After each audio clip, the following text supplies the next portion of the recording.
Thank you to all the firefighters on protecting our city. Appreciate it. Of course, you always look good.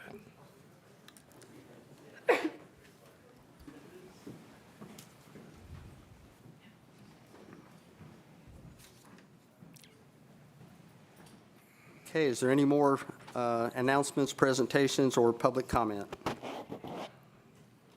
Hearing none, we'll go to the consent agenda. Mayor, is anyone, I'll just say, I'll move to approve the consent agenda as written. Second. We have a motion and a second. All those in favor? Aye. Any opposed? Hearing none, we will go into old business. Move to read old business by title only. Second. We have a motion and a second. All those in favor? Aye. Okay, item number 1 for public hearing, Common Council Ordinance Number 22-05, an ordinance in the City of Franklin for the purpose of establishing councilmanic districts. Brian Bosma or Doug Kolowski? Is that right? Did I butcher it? Neither. I'm actually Ted Nolte. Mayor, that's my fault. I didn't know who we were going to get. They're all good, though. Okay. All right. I don't know if you guys at the end can see this. You probably have the map on the screen too, just in case. Rick, can you put the map on the screen? Thank you. And I was reminded during the Board of Works meeting, if anyone up here has any comments, please move your microphone closer to you, because some folks have difficulty hearing in the back of the room if we don't use our mics.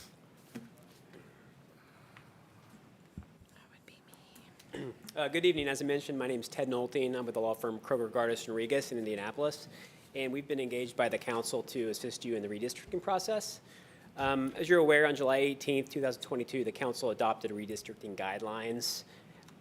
State law requires that districts be contiguous, reasonably compact, contain as nearly as possible equal population, and do not cross precinct lines unless more than one member of the council would reside in a district, or the district would not otherwise contain nearly as equal population. So the guidelines provided a process by which the redistricting coordinator, Councilwoman McGinnis, would submit a plan, and members of the public were also invited to submit plans for consideration by the council. So on August 26, Councilwoman McGinnis submitted the plan, the map of which is in front of you here, and no members of the public submitted any plans. So this is the only one we have in front of us to consider this evening. So the map you see in front of you has a total deviation of approximately 4.05% from the largest to the smallest precincts, with District 5 being the largest at 5,178 people, and District 3 being the smallest with 4,973. Now, when we originally looked at these maps, we thought, well, we're going to try to keep these as close as we can as possible to the existing maps. But when we ran the numbers, the deviation was actually 63% from the smallest to the largest, which is basically per se unconstitutional. So you lose any challenge. So we, decided we needed to really dig in and get these as close as we possibly could. Unfortunately, due to some very oddly shaped precincts, as well as some very drastic population differences within census blocks, we were forced to split some precincts. So I don't know if I'd like to point on it, but I don't know if you can hear me if I do so. So I'll just kind of describe where the splits are right now, and then if you have any questions, We can probably hear you, Ted, typically we can, if you project towards the audience. All right, so first of all, Franklin 19 is right here. Okay, we had to split this right here along Cumberland Drive, with the eastern portion going into District 5 and a small piece on the west going here into District 3. Franklin 3, we have a split with the portion south of Pratt and Bennett Streets and east of Johnson Avenue here going into District 2, with the remainder staying in District 1. Next, Franklin 18. Where's Franklin 18? Right here. Hospital Road. We have the southern portion going into District 4, and the northern portion into District 1. Franklin 4, we got the fairgrounds right here in the middle of everything, so we had to go south and west to the fairgrounds into District 1 and the north and east into District 3. And finally, we have a real kind of unique situation. Where is this thing? On Jefferson Street. Oh, no, right here. So this little piece right here was actually annexed, but it's not part of Franklin 14. It's actually part of Franklin 20. So what we had to do to keep them contiguous, you can't have islands or any other areas in the map that are contiguous. So we had to move this part, which is actually Franklin 20, into Franklin 14. I believe it's mostly farm ground, so there's really not a whole lot of population difference. So anyway, that's the way the map looks right now. You know, splitting precincts are allowed. We've talked to the clerk of the circuit court, and she's aware of this. You know, it's not going to create too many problems for her as long as we describe them. So in the ordinance that you have in front of you, it both contains the metes and bounds of each of the districts. In certain cases, it's by street, and in certain cases, it's actually by parcel number.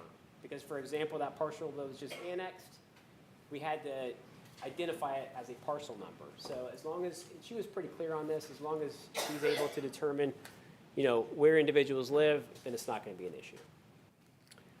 So that's basically it. Tonight is first reading of ordinance 2205, along with a public hearing to allow the public to comment. We do not, you know, there will be no adoption tonight. The next meeting would be the one where you would consider adoption. And between now and then, of course, if there's any changes, those would be incorporated into the final vote. So if you have any questions, I'm happy to answer them. Thanks, Ted. It might be helpful to those people who are in the audience. I've been working with Ted. I've also been working with Councilwoman McGinnis. If you'll recall, going back to your government days in high school, the idea when you have districts of representation is you try to make the districts as close as possible to equal population amounts. It's obviously you can't be one for one, but the idea is make them as close as reasonably possible within the guidelines that Ted has talked about. Because the idea is that if you have one district that maybe has 10,000 people and one district that has 1,000 people, 1,000 people's vote means more, if you will, rather than 10,000. So that's the idea behind districting and equalizing population. This was the closest that we could get. I mean, it's really good in terms of our deviations. We deviate very, very little. But the only thing that we had to do was then split the precincts, and that's what Ted is talking about. That is really one of the reasons when you split the precincts, it's just for the clerk treasurer at the county level, a little more work for them to do in terms of getting the ballots ready and those kind of things. We reached out to Trina. She is aware of it and dealt with her, and she was okay and comfortable with these. We also, as a matter of practice and as required by the statute, put a public notice was published in the Daily Journal to allow folks to know about this meeting tonight, also to allow them to submit it if they had alternate plans. As Ted has indicated, there were none presented to us, and it has also been on our website to allow people to look at it. So we have virtually, and I know I can say for Councilwoman McGinnis, we have virtually had no response to this, and it has been in the public forum for some time now. So. Did I get anything incorrect there, Ted? You're the expert in this area, but I wanted the public to know why you do this, because even though our population hasn't changed all that much, where we are has changed. Then we have to make sure that we get those districts equivalent to the extent we can. And it's required to be done by December, I think, and we didn't want to wait till the last minute because of other things going on. So September 19th will be the adoption date, Correct, but we need to call for a public hearing if anyone is interested in speaking. and that's where I'm at right now at this moment. We are open for a public hearing. If anyone has any questions or comments, now's the time to do that.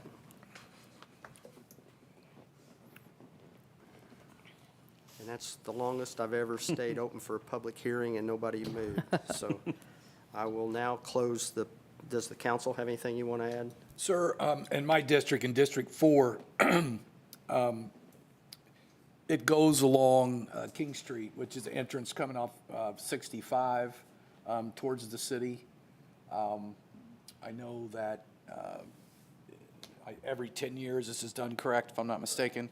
So. Based on 2020 population? Correct. And the dividing line used to be King Street, going straight in from 65. And then that deviated the last census, and the last time this was corrected, it kind of jumped into Jefferson Meadows.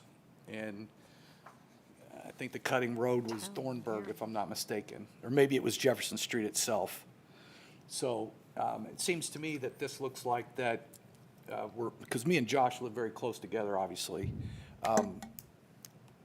It looks to me that the map currently, the dividing line is the north side of King Street is, looks like Ann's territory, and then everything south of King Street would be District 4. Until it goes in, and then we run into Josh's territory. I'm not sure what street that is. Usually probably like Middleton. Is it Middleton? Okay. All right. Just clarifying. Yep, that's correct. Okay, That's correct. thank you. Okay, anybody else? Okay, public hearing's closed. We will go on to item number 2. Common Council Ordinance Number 22-04, an ordinance. Ted, you can take it. You can take it if you want. Take the exhibit. You can take the exhibit if you want to. I'll Okay. keep it. We'll leave it here for, if anybody wants to come and look at it. Yeah. They'll be here. Okay, thank you. Sorry, Mayor. Oh, it's all right. Common Council Ordinance Number 22-04, an ordinance approving vacating right-of-way within the city of Franklin between Common Area Number 1 and Block A and Paris Drive, Park West, Section 1, to be known as the Gateway Drive right-of-way vacation. Senior Planner Joanna Tennell. Good evening. Before you is a vacation request of Gateway Drive. It was originally anticipated to be extended, and a cul-de-sac with a block was platted on the north and a block on the south, with the anticipation that they would be divided further. Plans have changed in that particular area, where there is a project that is proposed to encompass all of the property, including some of the area that would have been public right-of-way that is no longer needed for the benefit of the city of Franklin. We have verified that utilities are not located in that area and have received no opposition from any of the utilities. This is going before Plan Commission for a revised primary plat. That's anticipated to be on the September 20th Plan Commission meeting. Do request that there be a couple conditions with a potential approval, which we'll go over in a little bit. But Trent Newport is here with Dart Properties, should you have any questions, and it's ready for a public hearing. So at this time, we will open it up for public hearing. Any questions from anybody in the public? Okay, we'll close the public hearing.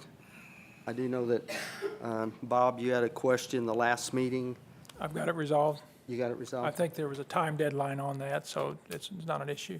Okay, thank you. Okay, and then Joanna, you said something else that we would discuss here in a minute or something? There's only a couple of other things that I'd like to note. In that right-of-way, there are no public improvements. However, there are some signage and public sidewalks that would be required to be installed, which we've already had conversation with the property owner regarding that. Do request that if you are considering approving this vacation request, that it be contingent with 3 conditions. 1, that they obtain primary plat approval for the modified primary plat from the Plan Commission, and that the ordinance be recorded at the same time as the secondary plat, and that instrument being referenced on that secondary plat. What she just said in English is, this came to the Plan Commission because it has a revised use, and we'll have a revised site plan. And the Plan Commission, I believe, unanimously approved that. It'll be at September. Is it September? But we were at the Plan Commission previously for something, Joanne, I remember. Board of Zoning Appeals for the special exception Okay, got it. and variances, Got it, which thank were you. approved. And so, in other words, if we're going to vacate it, it's somewhat contingent upon the development that is before us. And if that development doesn't happen, then we probably wouldn't want to vacate it. So what she just said is, let's record at the same time with the vacating so that we know the project is going forward. Is that fair? That's fair. Okay, And there can be action taken tonight, correct? that is correct. Can you repeat those three conditions again? That it be contingent upon approval of the primary plat by the Plan Commission, and that the ordinance vacating the right-of-way be recorded at the same time as the secondary plat with Hang on. that. Ordinance vacating the right-of-way Recorded simultaneously with the recorded plat. simultaneously. With Okay. the secondary plat, and the instrument number of that ordinance being referenced on the secondary plat.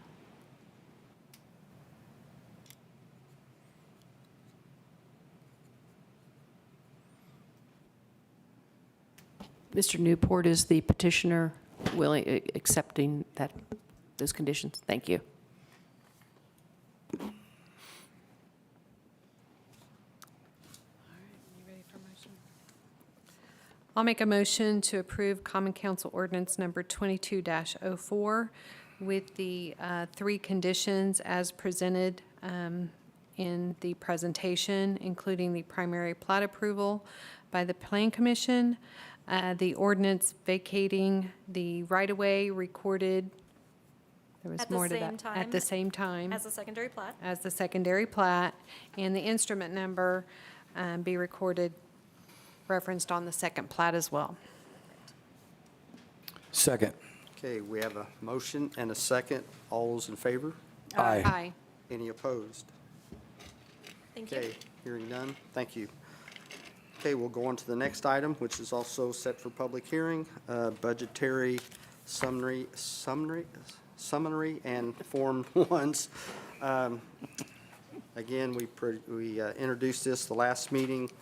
I'd stated at that last meeting, we have a balanced budget, met with all the city council one-on-one, met with all the department heads one-on-one, worked with the clerk treasurer's office. I think we put a good budget together for 2023, and it's online.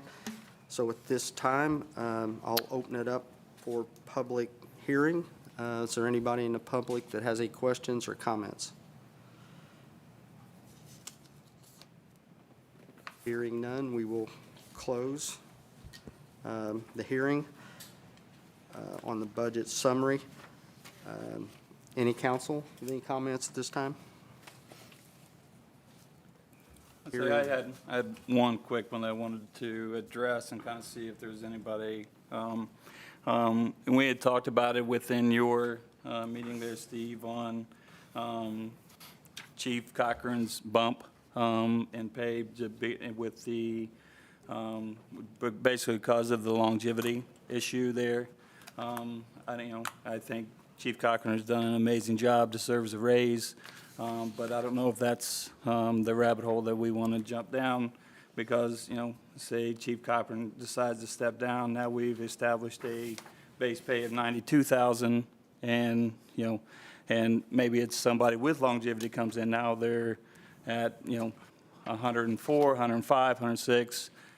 Going forward, I think the two salaries of the two chiefs should remain the same versus having one at $10,000 more than the other.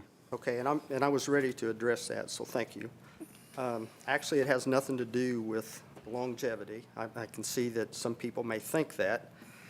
And also, I feel like the police chief is not a merit officer for here, so I think the mayor can negotiate with whoever takes that job coming in. So, for example, fire chief. Fire chief is going to make $101,000 next year, where it looks like it's going to make $78,900. He's actually going to make $101,000. The deputy police chief next year is going to make $89,400. It looks like he's going to make $72,000.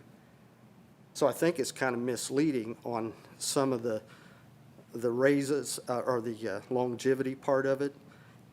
We're not trying to catch up with the longevity because he's not close to that. So Kirby, our fire chief will make $101,700. police chief is going to make 93.3, and the deputy chief is going to make 89.4. Well, the police chief was making less than the deputy chief, and I personally didn't think that was right as mayor. And we have a part-time line item in there that's $5,200 that's never used. And the chief would work overtime and never get paid, so we took that money, and we're actually giving a raise of $8,798 instead of $4,000.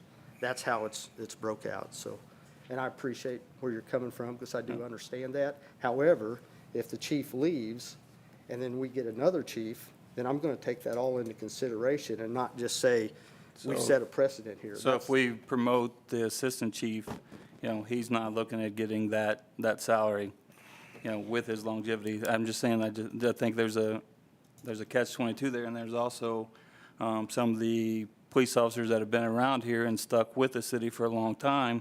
There's, you know, I think it's kind of if they were to get promoted, that, you know, hey, I think that's the salary that we need to. But that's where I, as mayor. Yeah, that's and where I get that, but that, No, I'm sorry, Bud, that's not gonna happen, so But- that's the difference. yeah, I have that discretion to be able to pick that out and do it that way. okay. So, but I appreciate, I understand where you're coming from. And I've had conversation with police officers and fire chief, and actually the fire chief was the one that brought this to my attention, not the police chief, so.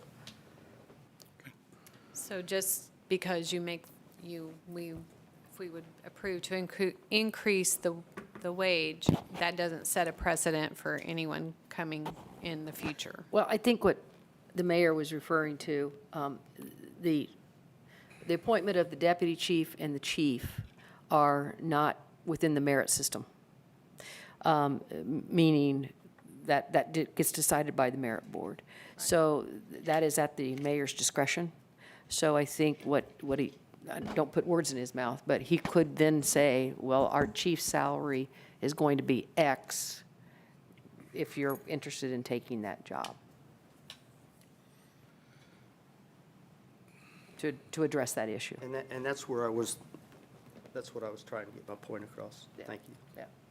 Yeah. Yeah, biggest thing, I just didn't want to pigeonhole ourselves into where we are at the next one, so that, you know, Matt's retires and the next one doesn't have merit, so we're trying to catch up with him, so, you know, kind of going back and forth, and I think we could get caught in a catch-22 there, where I think they should be equal pay. Both of them doing an amazing job, you know, but on paper, the way it's written out, you know, he's going to make an extra $10,000 a year before the longevity and all that kicks in. I understand he will make less at the end, but there's a catch-22 right now where it's on paper. Somebody looks at it, says the police chief's making $92,000, and the fire chief's making $82,000. Well, if you want to make a motion and lower it, now's the time to do No, that. I'm just trying to make sure that I know what's going, because I don't want that to come back and bite us as a, you know, if another chief comes in on either side that doesn't have it or does have it. Sean, I don't know if there's anybody, you know, thoughts on that. well, we did away with the longevity program, basically. And good, bad, or indifferent, that's what we did. So it doesn't benefit an officer to stay with us, really. Like the one on the old plan, yes, but the new plan, no. So I had talked to the mayor about a unilateral approach to relooking at and redoing the salaries for these positions at a later date.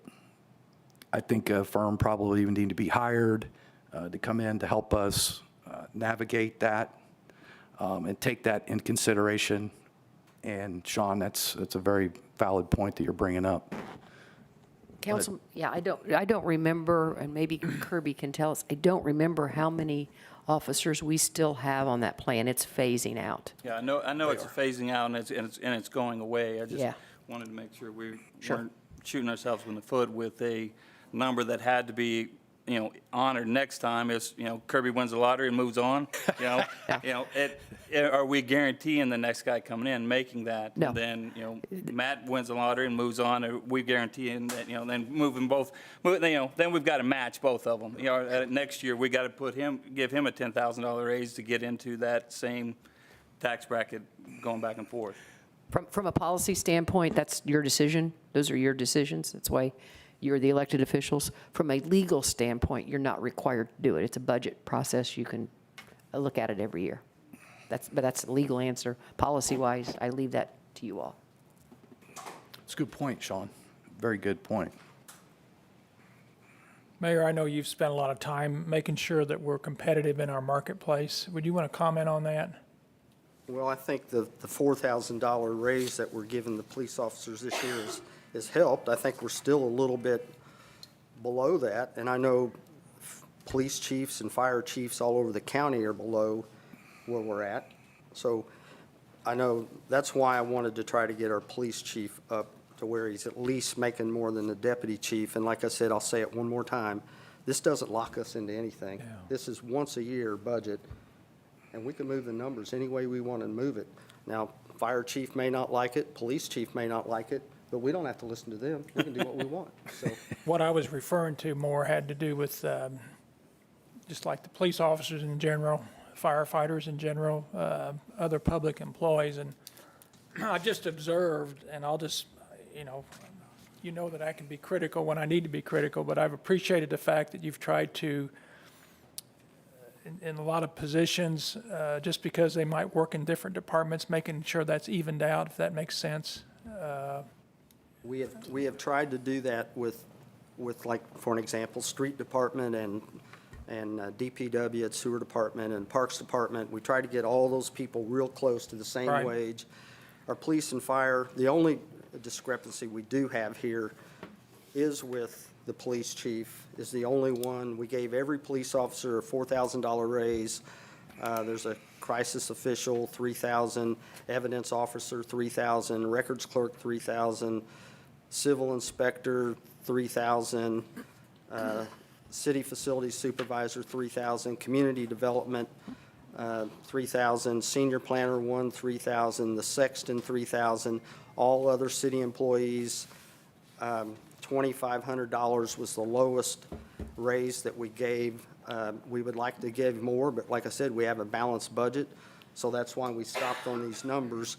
The city council, if you go 3%, the city council doesn't make very much money a year. It's $242 raise is what the city council come out for the year. And I know talking to all of you, I mean, you were all okay with that. So I don't think anybody on the city council or Board of Works does this to make a lot of money. So we don't come out ahead. I don't do it anymore, but at one time, we used to be involved in a lot of salaries. And if you get something that sticks out, either too much or too little, you can't overcome that in 1 year. You can't make one adjustment. You have to do it over time. And I think we see that here. I've sat through 7 of these things, and I appreciate the fact that they're kind of getting evened out a little bit over time. Well, I'm proud of that too, Bob. We've given raises considerably almost every year. We did a 1-year stipend a couple years back, but I think the mayor and this council, we've looked at those numbers and tried to give these men and women the money they deserve. Yep. Because they are hard workers, and I always talk about we have an all-star team, and we really do. Proud of the fact that we're trying to get them the money that they deserve, and I think we can always pay them more. They'll always want more. Ask the policemen and the firemen, they'll tell you. But I think that by giving the police officers and the firemen that base salary, which again goes right to their retirement as well, that bumps their number up. So I think we've done it year in and year out and year in and year out. So kind of proud of our track record. So our total increase for the '23 budget was $871,751. That's a 4.84%. And in the salaries, we added in that $871,000, $794,000 of that went to salaries. So it's 6.21%. And we did add 3 new police officers this year. And I know since we're into the public hearing and talking about, I know everybody wants to know What did you use our trash money for? Well, we used the trash money for the 3 officers. Professional services, liability insurance went up $108,000. Utilities, about $22,000. Streetlights, $18,000. Workers' comp, about $16,000. Engineering, small increase, $2,500. Infrastructure, we added $304,000. $150,000 of that goes to the police cars. So I think we've got a true balanced budget, and I feel really good with the budget. So, see, I had a few notes, Sean, so. Good. No, and like I said, I just want to make sure we weren't pigeonholing ourselves. I have no problem with giving either one of those guys raises. They do an amazing job. I just want to make sure we weren't pigeonholing ourselves into a situation where we were going to get caught in later on down the road. No, I know exactly where you're coming from, and I had those same thoughts, and as I thought through it, and it is not, we're not setting a precedent because it's a one-off time, so. So any other questions or any, I don't know if I close it, but I'll open it back up to the public. Is there public comment? Does anybody want to speak of the budget, since we've got a little bit deeper into it? But you can, Mayor's Youth Council are here, and I don't know if you guys go online and look through some of the documents, but you got the whole budgets in there. You can look and see where every dime is spent. It's, if you want to, maybe we can give you a test on that the next meeting. Don't want to do that? Okay. Just don't give it to us. I don't think they'll show up for that test. Okay, so is there anybody else want to say anything about the budget? If The not, only thing I want to say is just one thing.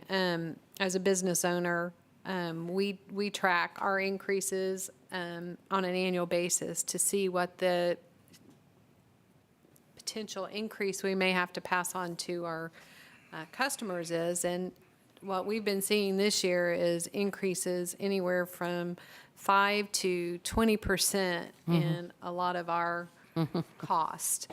So I think it speaks well that we're less than 5% increase overall. So, I just want to add one other thing that I forgot to add. Fuel, $225,000 increase in gas prices this year for the city of Franklin. So that's pretty significant. So that's part of it too. And we saw this all coming last year, and that's why we got ahead of the game with the trash, because we knew this was coming if we didn't get ahead of it, and we did a good job, I think, of getting ahead of all that, so. Well, I think it's refreshing that somebody would actually take the time to write this out on a piece of paper so I don't have to read an Excel spreadsheet. Thank you very much. I'm sorry, I'm a Those that have worked with me know where I'm coming from. old school guys use pencil and paper, right? That's Bob? right, that's right. Okay. Is there anything else from the council? Okay, so public hearing is closed, and we'll go on to item number 3, which is, no, item number 4, excuse me, is also public hearing. Common Council Budgetary Ordinance Number 22-18, budgetary ordinance repealing and replacing budgetary ordinance number 21-22, fixing and authorizing the payment of certain salaries of appointed officers and employees for the year 2023 Civil City. And this breaks out of the budget. It just breaks out the salary ordinance that is in the main budget that you would see if you went and looked at it on what everybody makes. So I will open this up for public hearing, if anybody has any questions on that. Hearing none, I will close the public hearing and ask the council if they have anything they'd like to add to that one. If not, I will go on to the next item. Common Council Budgetary Ordinance Number 22-19, budgetary ordinance repealing and replacing budgetary ordinance number 21-23, fixing and authorizing the payment of certain salaries of appointed officers and employees of the City of Franklin, Indiana for the year 2023 at the sewer utility. And I will open this one up for public hearing. The sewer utility, we've got them real close to what the street department, I think there's a $500 discrepancy, and we'll try to get that closed up next year. We get closer every year. So But this one is the sewer utility, and after we pass this, Jane, I think maybe the 19th or 1st of October, we'll put on the Board of Works to pass the DPW through the Board of Works. Okay. Okay, I'll move on to the last one. Common Council Budgetary Ordinance Number 22-20, budgetary ordinance fixing the annual salaries and providing compensation for all elected officials of the city of Franklin, Indiana for year 2023. Again, we'll open this up for public comment.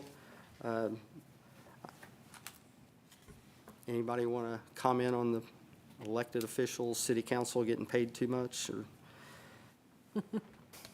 I'm sorry, I just had to make a joke, right? Don't slap me. Okay, I will close the public comment. Does the council have anything to say? Okay, hearing none, we're all through the public hearing, and hopefully, next meeting on the 19th, we will be looking for approvals. Okay, gets us to new business. Move to read new business by title only. Second. Okay, we have a motion and a second. All those in favor? Aye. Aye. Okay, item number 1, under new business, Common Council Budgetary Ordinance Number 22-16, an additional appropriation, local road and matching grant fund, capital 2022, Part 145000009 Clerk Treasurer Jane Rhodes, and this is introduction only. Giving me the approval to put the money from the community crossings grant over to where I can start paying invoices. Is there any questions? Hearing none, it is duly introduced, and public hearing next meeting. The final item here, item number 2, I've been asked to ask for a motion to remove that from the agenda, which it is request approval to apply for the second and third quarter CHIRP grant reimbursement. Captain Scott Carter, who is not here, so we're just asking for a motion to pull it off the agenda. So moved. Second. We have a motion and a second. Mayor, do you want it pulled off, or do you want it continued, but it's actually pulled off? We want it pulled off. Okay, Yeah. thank you. Yeah, that's what we wanted, wasn't it, Kirby? Pulled off? Yeah.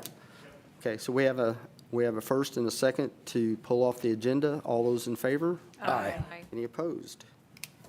Hearing none, that gets us through the new business. There isn't any other business, so we will go with council comments, and I'm gonna start with Lisa Jones. I just needed to make an announcement tonight that my husband and I have sold our home located at 102 Pellinor Drive. And we are pursuing a lifelong dream to purchase a home in a lake community. And we'll still be in Johnson County, but we will no longer be Franklin residents. So that does require me to resign off of both the Board of Works as well as the City Council Board. I do plan to stay engaged with the Franklin Development Corporation, and we have our business here in Franklin, so you'll still see lots of me around town, but it's been a joy to work with all of you, all the city employees. It's been a joy to get to know everyone, and I really enjoyed it. So it comes with mixed feelings, but I'm excited about the new journey we're starting. Didn't expect this to happen until after we retired. So, which won't be for a long time, unfortunately. You bought a lake house. Yeah, right. And this is extending that a little. So, but I will be submitting a letter of resignation to Beth Boyce this week, as we will be moving this weekend. So this will be my last meeting. I did it without crying this time. So Lisa knows my feelings on Lisa, and I don't need to say very much. A lot of people don't know this. Lisa and I go back a long way. Her mother and my mother were best friends. So, of course, I'm a lot older than Lisa, so when we was growing up, she was just that little smart-ass kid. You know? Things don't change, right? Yeah. I'm so- still that now. So, Anyway, thank you, Lisa, for, Thank you. What I you've- appreciate all the support from everyone. so Maggie, I'm going to start at your end and want you to introduce the Mayor's Youth Council that's here and give an update of what you're doing if you wish. No pressure. My name's Maggie Woods. I'm the president of our Franklin Mayor Youth Leadership Council. Here with us today we have Morgan Harvey, Emma Williams, and Lauren Clem. If you don't know, the Mayor's Youth Council is just a group of about 30 high schoolers, and we work with the city of Franklin to do projects every year. This year we're looking at putting a sculpture in the middle of a roundabout, so we're working with Trent Newport, who was here earlier, with Crossroads Engineers. So we're just kind of starting on that and brainstorming ideas, but hopefully we'll have more solid plans near the end of September. Thank you. Irene? I just want to say, Lisa, you're going to be missed. Well, thank you. I hope you enjoy your lake home. Me too. Maybe we can all come down for a party, right? Yeah. Yes. Come on down. Great idea. Bob? Are you done, Hard Irene? to follow that, huh? Say, Irene, are you done? Yeah. Okay, Bob. Very good, all right. Well, good luck, Lisa. We'll see you around Oh, yeah. in the tax shop, right? Yep. All right. Brett left, but I want to thank the city's efforts along Upper Shelbyville Road there on the bridge to, they trimmed that back pretty good to where you can actually see a little bit when you're coming out of that drive at Green's Mini Storage. So thanks to the city, because that's not within the city's jurisdiction, but they also recognize that there's a risk there, anybody coming out. And actually, anybody coming over that hill at a reasonable speed is at risk for not knowing in case somebody pulls out right there. So it's kind of a dangerous spot. I would encourage, whenever there's opportunities to talk with the county, and I know it's on their agenda, but that needs really to be, a long-term fix needs to be done on that. It's a dangerous intersection, or it's a dangerous spot within this, outside the city limits, and there ought to, I don't know this, but at least some consideration should be to having a sign that advises the people driving over that bridge that be on the lookout for somebody pulling out. Because not only the people coming out of Green's Mini Storage, but there's a church there as well, but it's a little more visible. But where that growth is, it's been tough for, you almost have to pull out into the road to see if there's any traffic coming. And have your hand ready to go back in reverse if you see something. So anyway, thanks to the city for its work on that. Sean? Lisa, good luck. Been a pleasure serving with you. Yeah, I am jealous, because that's what I would love to do, move to a lake and just retire and fish and do those things. So good luck to you guys. Thanks. And thanks for serving. Thank you. Ken? Well, what everybody else said, Lisa, you've been a stalwart here on the council, and real happy for you and Scott, and appreciate all your professionalism and everything you brought to the council. You were always prepared, amazing, and whoever takes your spot, man or woman's got extremely big shoes to fill. So, Thank you. congratulations. Josh? Well, Lisa, thank you for all your work on the Board of Works and on the council. I know you're going to be missed, so. They want to bring and highlight an event that's coming up that I'm happy to announce there.